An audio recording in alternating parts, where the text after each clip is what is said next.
Boa tarde a todos. Estamos realizando uma pós-graduação em APRA-Devs na FIAP. O objetivo desse vídeo foi apresentar um trabalho onde teríamos que prever o custo de convênio médico a partir de algoritmos de regressão, tá? Foi proposto esse dataset, que possui apenas 7 colunas. A gente procurou e encontrou um dataset bem maior e optou por trabalhar com ele, porque quanto mais dados, mais problemas a gente vai ter que tratar, tá? Começamos aqui importando as bibliotecas, carregando os dados, alterando o nome das colunas para deixar mais fácil. E começamos aqui tratando os nulos. Observamos duas colunas com dados nulos. Tratamos primeiro o ano da última internação. Aqui, o que a gente pôde observar? Que o ano que possui mais internações é o ano de 2010, com 557 internações. Só que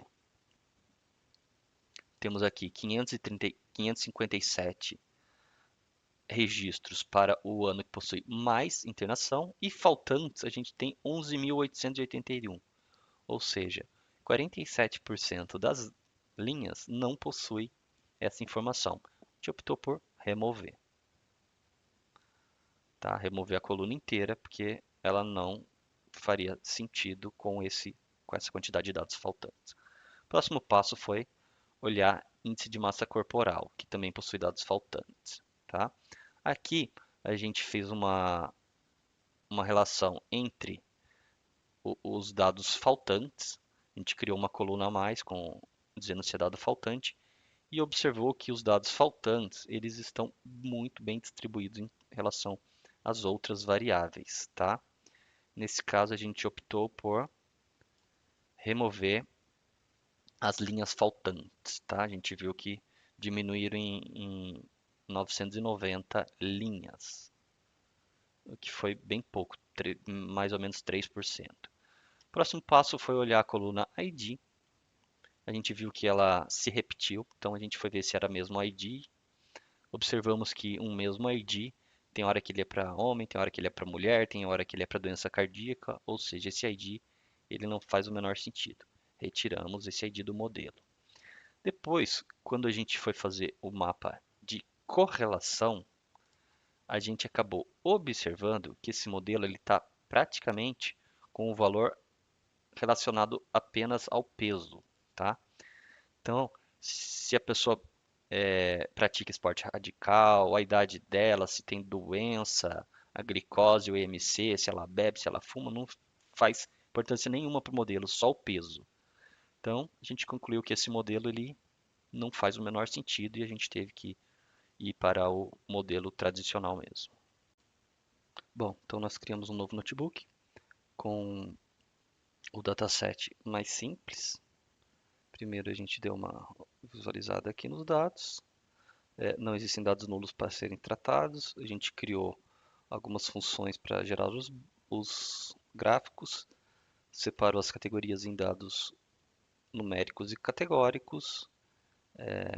Dados numéricos, aqui tem a explicação da análise feita em cada dado, tá? Não dá para eu explicar aqui por questões de tempo, certo? Chegamos nos dados categóricos, decidimos fazer uma categorização manual, porque sexo e categoria e fumantes são binários e categoria existem apenas 4, optamos por não utilizar o Unhot Encoding, para não aumentar a quantidade de colunas, né? E também esses dados de regiões, eles não têm muita importância, estão muito bem distribuídos e tanto a quantidade quanto em relação ao valor final. Então, após fazer esse tratamento, a gente pôde fazer um novo mapa de correlação. Observamos que se a pessoa é fumante tem uma relação muito alta, apesar de terem poucos fumantes, a relação entre eles e a target é alta, depois continua a idade e a massa corporal, né? Separamos os dados em X e Y, treino e teste, e definimos o escalonamento. Na definição do escalonamento, criamos uma função para variáveis mais assimétricas. Definimos o min-max scalar para onde tem presenças de outliers o robuster, né? E o que tem uma distribuição mais normal, standard scale. Então, está muito bem documentado aí, e aí a gente começou a realmente fazer o escalonamento, tá?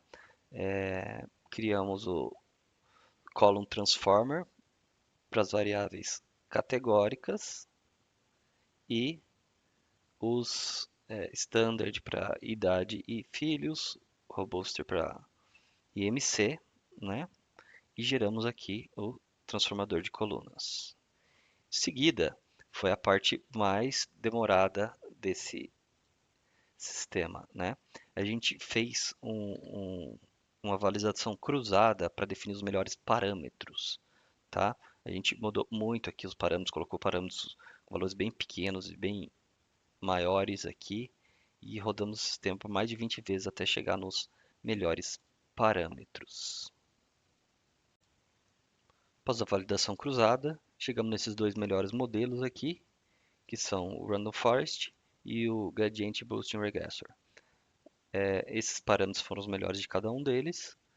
A gente treinou os modelos, avaliou e chegamos nesses valores aqui. O Gradient Boosting foi um pouco melhor, então a gente vai dar continuidade com ele.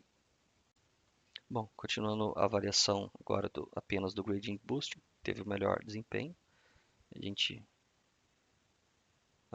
gerou algumas métricas aqui, como Mean Square Error, o R2 Score. Também analisamos a curva de resíduos, tá? É legal aqui, por exemplo, saber o máximo erro positivo, o máximo erro negativo e começamos a realizar já alguns testes, tá? Pegamos lá um caso de uma pessoa que o valor deu 16.000 e um que deu 1.700 e aplicamos no modelo para ver o que o modelo trouxe de resposta, tá? Ele previu os resultados e deu 18.000 e 3.900. Então, 16.000 para 18.000, 1.700 para 3.900, tá? Ele errou ali em torno de 2.000, mas não deu um erro tão feio, né? Criamos o pipeline do projeto, onde a gente retreinou o nosso modelo junto com o nosso processador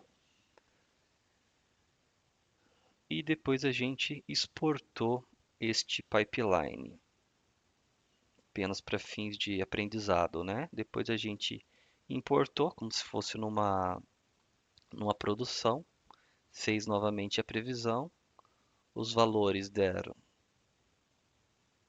em torno de um erro de 2.000 reais, quer dizer, 2.000 moeda, né, no caso, não sei se é dólar aí, provavelmente, e chegamos na análise final. Na análise final, a gente viu que esse é um modelo válido, né, que tem tudo a ver os dados, só que não entraria com ele em produção, porque esses dados dá para ver que são para usos bem acadêmicos mesmo, pouca quantidade de colunas, né? Mas se a gente precisasse entrar com esse projeto em produção, eu tentaria melhorar o R2 Score criando rede neural densa com TensorFlow, né? Ia estudar a possibilidade de usar apenas três colunas deste modelo, né? As outras teriam pouca relevância. Então eu iria tentar melhorar o score com Deep Learning e talvez removendo colunas. E é isso, muito obrigado.